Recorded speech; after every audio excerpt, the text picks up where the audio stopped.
Silakan. Assalamualaikum. Ingin saya tanyakan adalah tadi mengenai wasiat. Iya.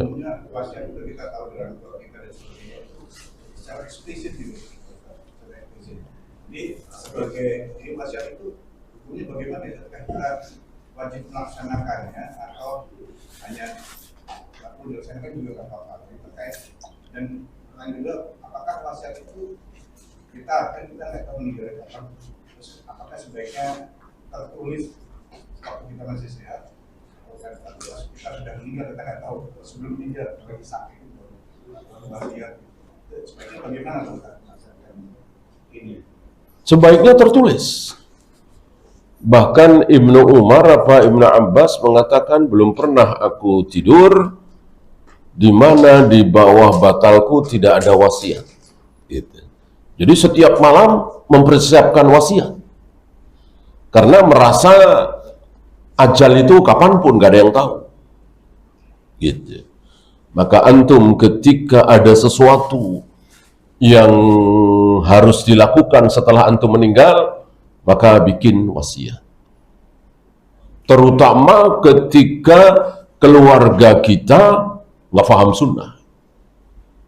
Kita paham sunnah sudah telat ya, umur 60, 65 ya alhamdulillah ya, belum meninggal.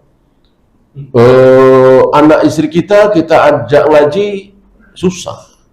Karena memang sudah pada tua dewasa. Yang ngaji kita doang.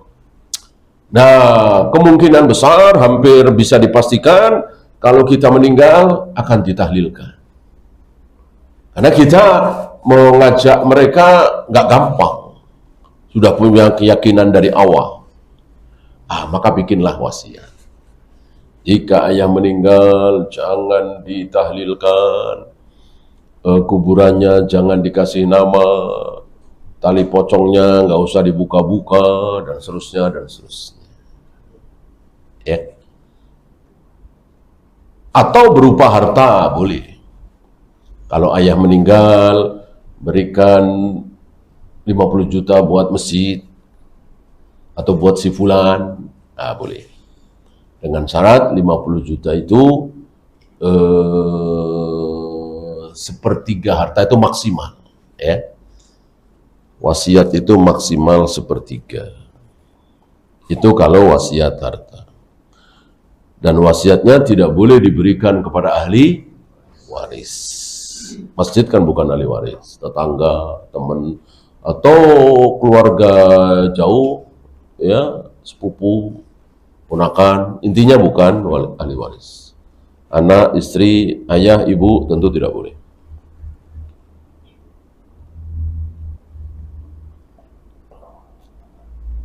Bagi ahli warisnya wajib melaksanakan. Bagi ahli warisnya wajib melaksanakan. Kalau sudah wasiat, biasanya mereka nggak berani. Pernah pengalaman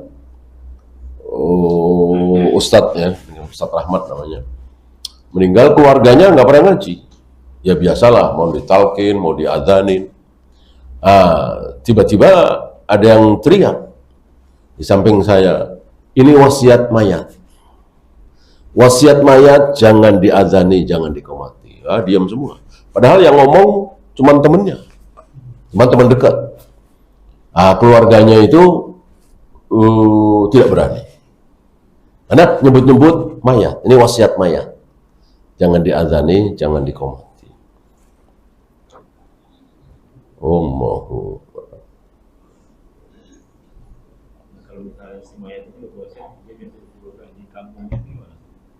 Enggak, wasiat yang tidak baik, wasiat yang melanggar syariat tidak boleh dijalankan. Ya.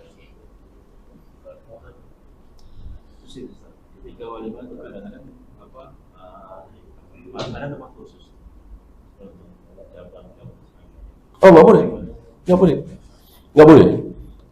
Yang mengundang tidak boleh membedakan para tamu undangan. Ya, saya misalnya hajatan undang, maka saya tidak boleh membeda-bedakan. Bagi saya mau pejabat, mau orang kaya, mau marbot masjid, bagi saya yang undang sama. Harus saya muliakan semua. Di tempat yang baik, dengan makanan yang baik, dan seterusnya, saya tidak boleh membeda-bedakan. Ya. Ketika antum diundang oleh teman antum dalam satu jamuan atau hajatan, tiba-tiba di situ ada Pak Menteri diundang juga, maka antum dengan Pak Menteri dalam hal ini haknya sama. Mau makan apapun sama, bebas, berhak. Mau duduk dimanapun, bebas. Ya. Maka kalau antum ada tulisan VIP di situ, udah duduk aja di situ, ya kan? Nggak haram, ya, hak antum ketika antum diundang. Insya Allah kan mereka nggak hafal kan, yang VIP siapa kan nggak hafal. Ya kan? Kalau VIP-nya banyak, halal, intinya halal. Mau makan apapun, mau duduk dimanapun, boleh. Ya. Itu kan ditulis ya Pak. Itu diserahkan ke ahli waris sama. Ya itu urusan teknis ya. Intinya harus ditulis dan harus ada yang baca. Ya kalau ditulis nggak ada yang baca ya percuma ya kan. Nah yang baca itu satu orang nanti kan disampaikan. Ya alangkah baiknya kalau pada tahu semua sekeluarga. Apa ditempelkan di mana gitu. Ya, atau bisa aja yang selalu bicara ya. Nanti kalau bapak meninggal buka itu map itu buka. Gitu. Pada tahu semua, anak tahu sih. Ya notaris segala macam ya lebih bagus lebih kuat. Masalah teknis. Intinya bagaimana supaya wasiat kita itu diketahui oleh keluarga kita untuk dilaksanakan. Allahu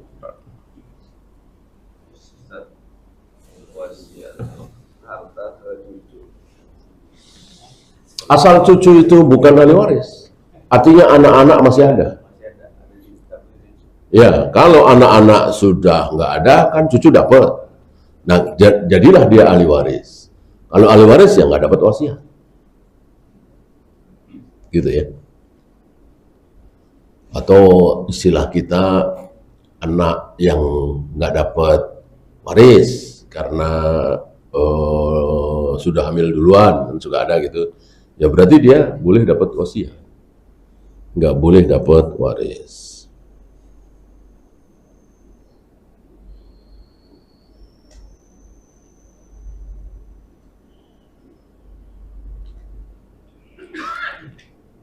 Bukankah hadis perintah membunuh cicak bertentangan dengan ayat seseorang yang berdosa tidak akan memikul dosa orang lain? Iya orang ya, ini cicak. Untuk orang ya, pokoknya bunuh cicak bukan karena dosa si cicak. Itu perintah Allah dan Rasulnya udah selesai. Ya, nggak ada hubungannya. Cicak salah apa? Anjing salah apa? Ular salah apa? Gitu ya, tikus salah apa? Pokoknya kita taat kepada Allah dan Rasulnya.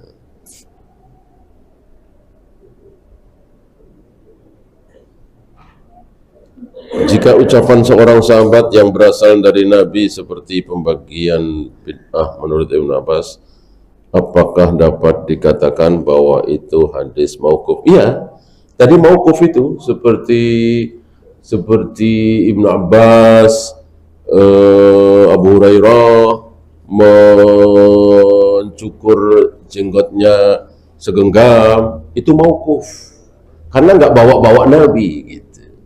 Tapi kita tidak boleh suudzon, masuk kita mau bilang 3 sahabat ini berbuat bid'ah, berani mencukur jenggot segenggam, padahal Nabi tidak mencontohkan, tidak memerintahkan. Justru Nabi memerintahkan, mencontohkan, hanya nggak ada riwayat. 3 orang itu lebih tahu dari kita semua, lebih tahu dari Imam Syafi'i, lebih tahu dari Imam Bukhari, begitu. Nah, ini yang tidak ada kecuali pada diri salaf. Hanya salaf yang berpegang ini. Jadi betul-betul pemahaman para sahabat. Adapun mereka dengan sombongnya seolah mensejajarkan diri mereka dengan para sahabat. Nah, para salaf tidak menyombongkan diri. Ibnu Abbas lebih tahu dari kita semua. Aisyah lebih tahu dari kita semua. Maka hadis-hadis mauquf itu berhenti pada sahabat itu diamalkan. Kecuali ada bantahan dari sahabat lain. Kalau ada bantahan, berarti ada pembahasan. Seperti Utsman mengadakan adzan Jumat 2 kali. Ini ada bantahan dari sahabat lain. Di antaranya Ibnu Umar, yang paling kelas Ibnu Umar. Gitu. Tentang mencukur jenggot tadi nggak ada bantahan dari sahabat lain. Gitu ya.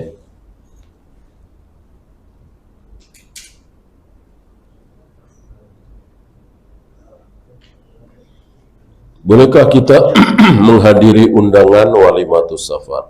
Kalau sepulang safar memang sunnah. Jadi sunnah yang dicontohkan oleh Nabi, sepulang safar sudah sampai rumah ngundang makan. Ya. Jadi kebalik kalau kita sebelum safar, sebelum pakai apa ya? Pakai rokyu.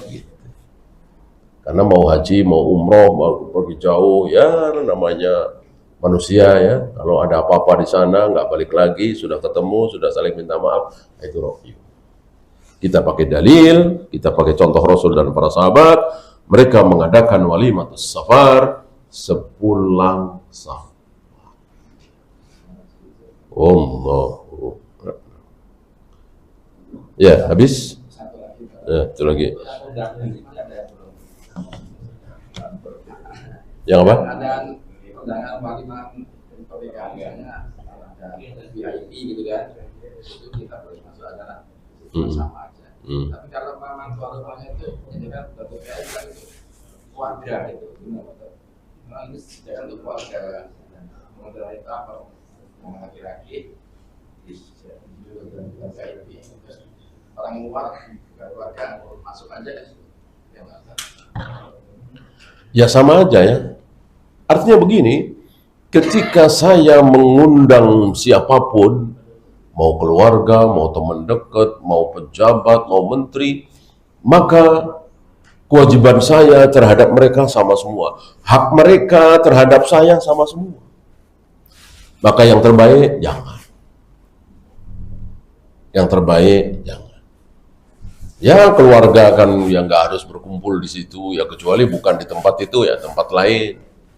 Mungkin jauh istirahat, itu lain lagi. Udah di tempat situ, gedung itu, hajatan itu, ya tentu semua tamu undangan mempunyai hak yang sama. Wallahu. Habis kita akhiri. Subhanakallahumma bihamdika asyhadu an la ilaha illa anta astaghfiruka wa atubu ilaik. Assalamualaikum warahmatullahi wabarakatuh.